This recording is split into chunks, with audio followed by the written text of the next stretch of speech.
Welcome dear students, 8th class math new book, chapter number 3, understanding quadrilaterals, the last exercise of this chapter, exercise 3.4. It has got 6 questions and we will try to do all these 6 questions in this video. So watch and listen to the video very carefully, note down all the solutions, but later on do practice doing all these questions on your own. So let's get started.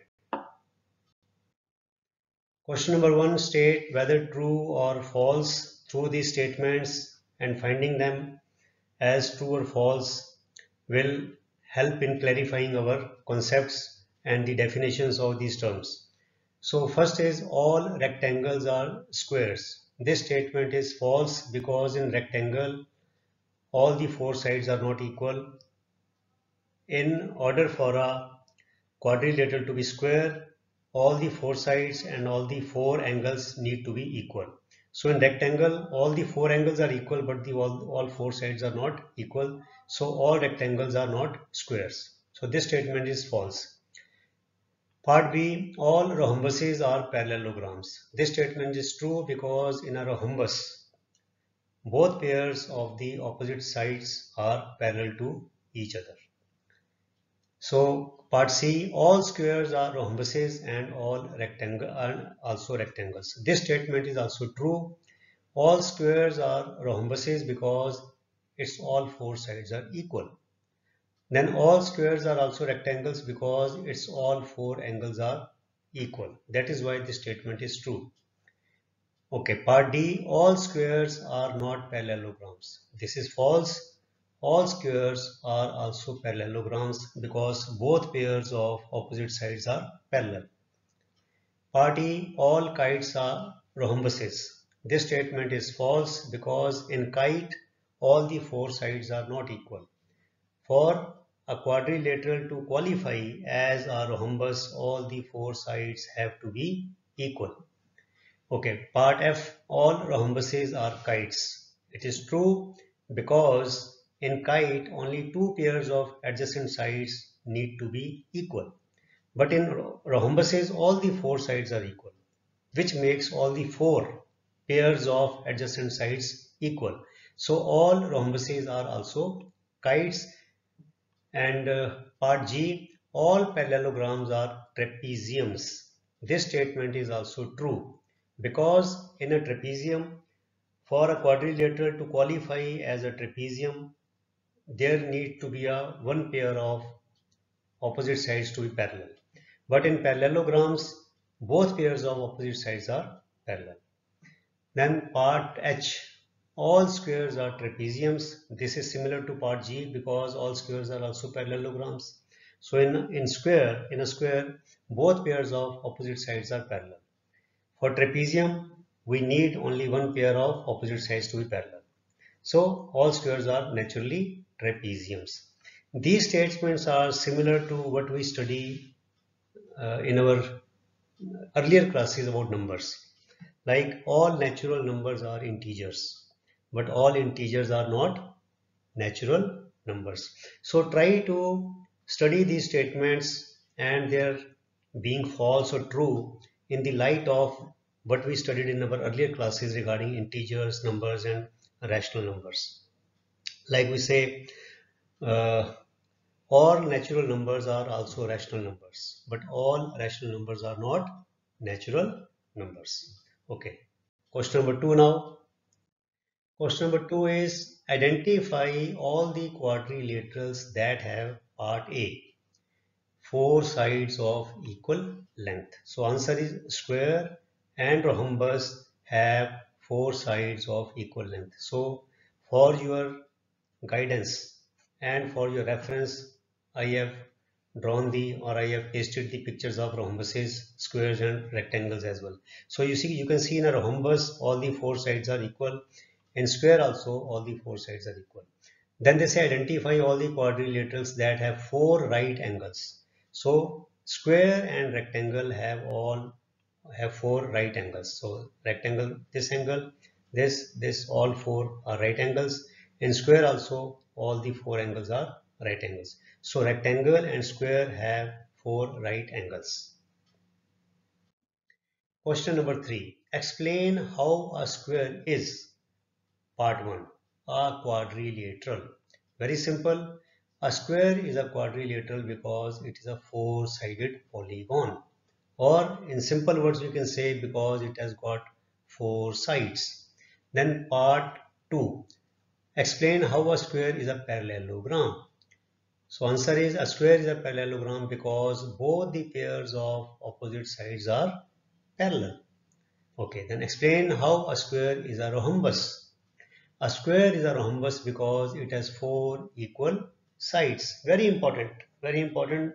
So square has all the properties of a quadrilateral, a trapezium, a rhombus, a rectangle. Okay, so explain how a square is a rectangle. So part 4 is a square is a rectangle because it has four equal angles.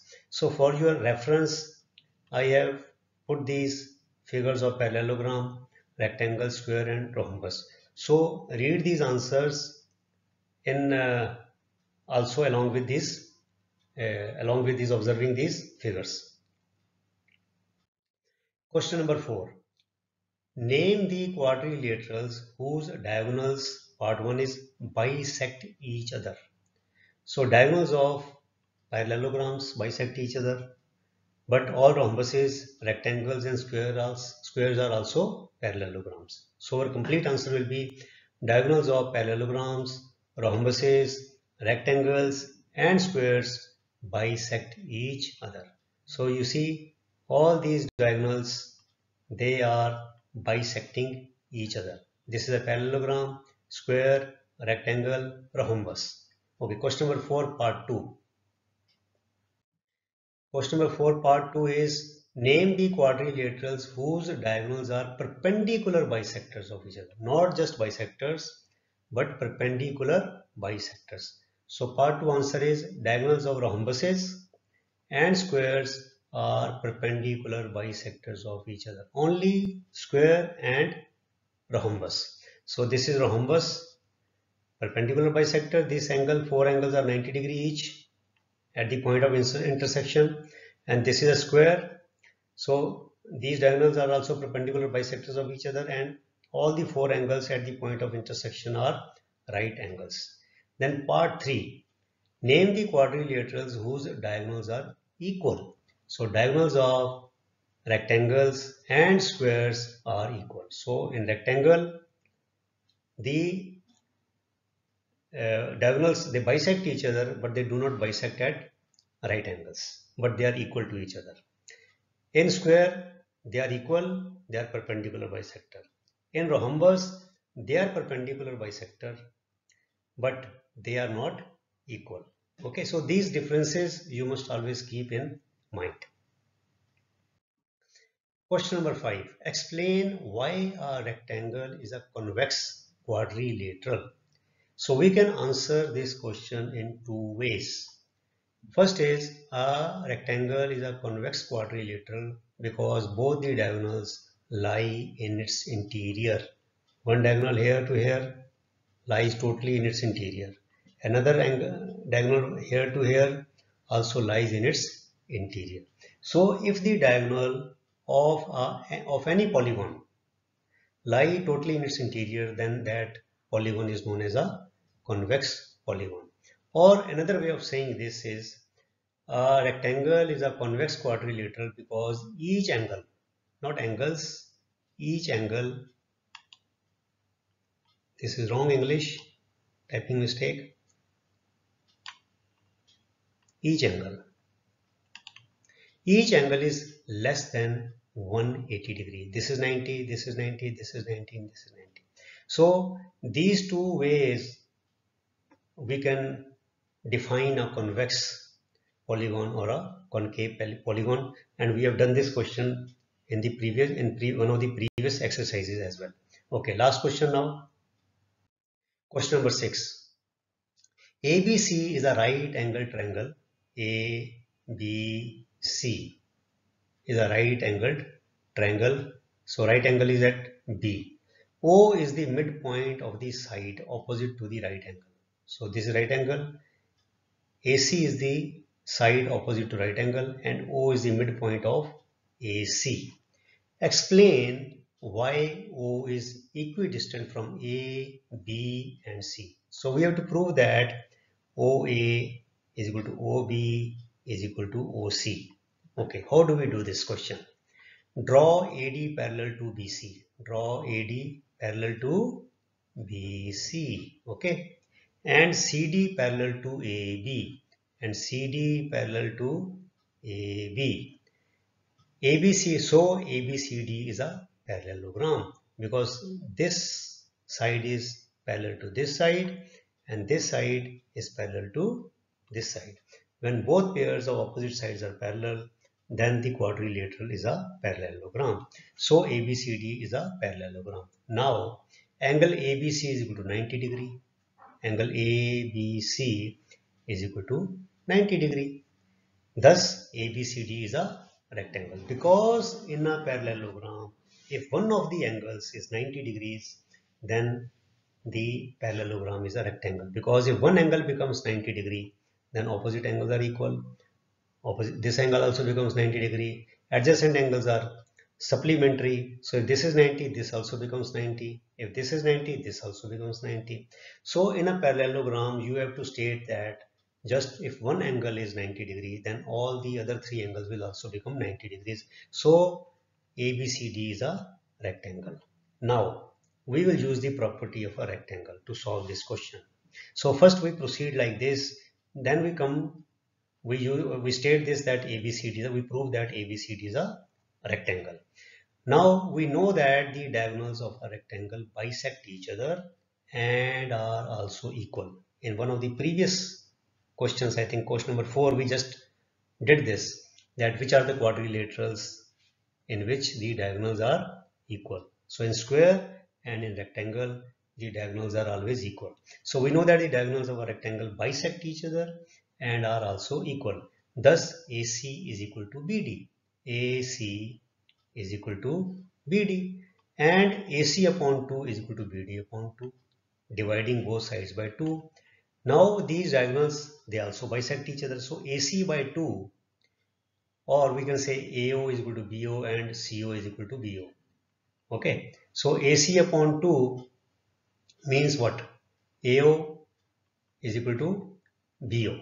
We can say AO is equal to BO from, because AC, half of AC is AO and half of BD is BO. Okay, and we can say this way also, AC half is also CO and BD half is also DO. So we can also say CO is equal to BO. Now AO is equal to BO and CO is equal to BO. So what does this mean? That means AO is equal to CO is equal to BO. So AO is equal to BO is equal to CO. In other words, O is equidistant from A, B and C. O is equidistant from A, B and C because OA is equal to OC is equal to OB. This is what we have proved here. So dear students, this was the last exercise 3.4 of this chapter, and with this video we come to the end of this chapter. So very soon we will start with the next chapter now, and goodbye till the next video. Keep doing your studies in a regular and disciplined manner.